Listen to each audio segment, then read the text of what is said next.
السلام علیکم ناظرین، امید ہے آپ لوگ خیریت سے ہوں گے۔ آج میں آپ کو ایک دعا بتانے جا رہا ہوں، انتہائی بہترین دعا جو انسان کو قیامت کے دن عذاب سے محفوظ رکھتی ہے۔ جب سب انسان پریشان ہوں گے اور پریشانی کے عالم میں ہمارا کیا بنے گا، اس وقت اللہ تعالیٰ اس بندے کو عذاب سے محفوظ فرمائیں گے۔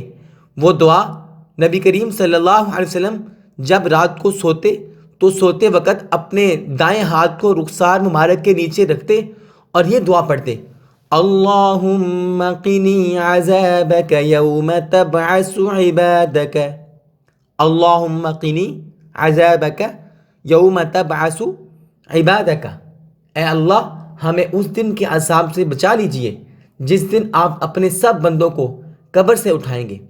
ناظرین، بہت سے گناہ ایسے ہیں جن کی وجہ سے انسان عذاب الہی میں گرفتار ہو جاتا ہے اور ان پر سخت وعیدیں بھی بیان ہوئی ہیں۔ مثلا جو شخص عیب دار چیز بیچے اور اس کے عیب کے بارے میں خریدار کو نہ بتائے تو ایسا شخص مسلسل اللہ تعالیٰ کے غضب غصے میں رہے گا اور فرشتے اس پر مسلسل لعنت بھیجتے رہتے ہیں۔ دوسرا فرمایا، قیامت کے دن 3 شخص ایسے ہوں گے جن سے اللہ تعالیٰ ہم کلام نہیں ہوں گے اور نہ ہی ان کی طرف رحمت کی نظر سے دیکھیں گے اور نہ ہی ان کو پاک کریں گے اور ان کے لیے دردناک عذاب ہوگا۔ وہ 3 شخص یہ ہیں: تہبند یعنی شلوار ٹخنوں سے نیچے لٹکانے والا، جھوٹ بول کر اپنا سامان سودا بیچنے والا، اور تیسرا فرمایا احسان جتلانے والا۔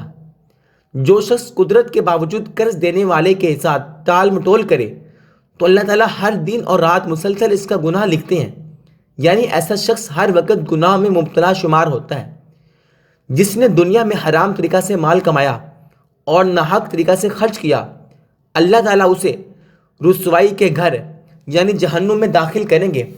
قرآن کریم میں ناپ تول میں کمی کرنے والوں کے بارے میں سخت وعید بیان ہوئی ہے: ویل للمطففین، بڑی خرابی ہے ناپ تول میں کمی کرنے والوں کے لیے۔ مفتی محمد شفیع رحمہ اللہ نے لکھا ہے، مزدور ملازم نے جتنی وقت کی خدمت کا معاہدہ کیا ہے اس میں سے وقت چرانا اور کم کرنا بھی اس میں داخل ہے۔ وقت کے اندر جس طرح محنت سے کام کرنے کا عرف میں معمول ہے، اس میں سستی کرنا بھی اسی میں داخل ہے۔ اس کے علاوہ بہت سے گناہ ہیں جو اللہ تعالیٰ کی ناراضگی کا سبب بنتے ہیں، ان سب سے ہمیں بچنا چاہیے۔ لیکن جب انسان مذکورہ بالا دعا جو میں نے ابھی آپ کو بتائی، اللہم قنی عذابک یوم تبعث عبادک، جب یہ دعا پڑھ لیں تو یہ نیت کریں: اے اللہ مجھے ہر ایسے کام اور معاملہ سے بچا جس سے آپ ناراض ہوتے ہیں، اور اس کے ساتھ پکا عزم کریں کہ میں ایسے کاموں اور گناہوں سے بچنے کی بھرپور کوشش کروں گا۔ ناظرین، یہ دعا پڑھ لیجئے۔ ملتے ہیں ایک اور ویڈیو کے ساتھ، تب تک کے لیے اللہ حافظ۔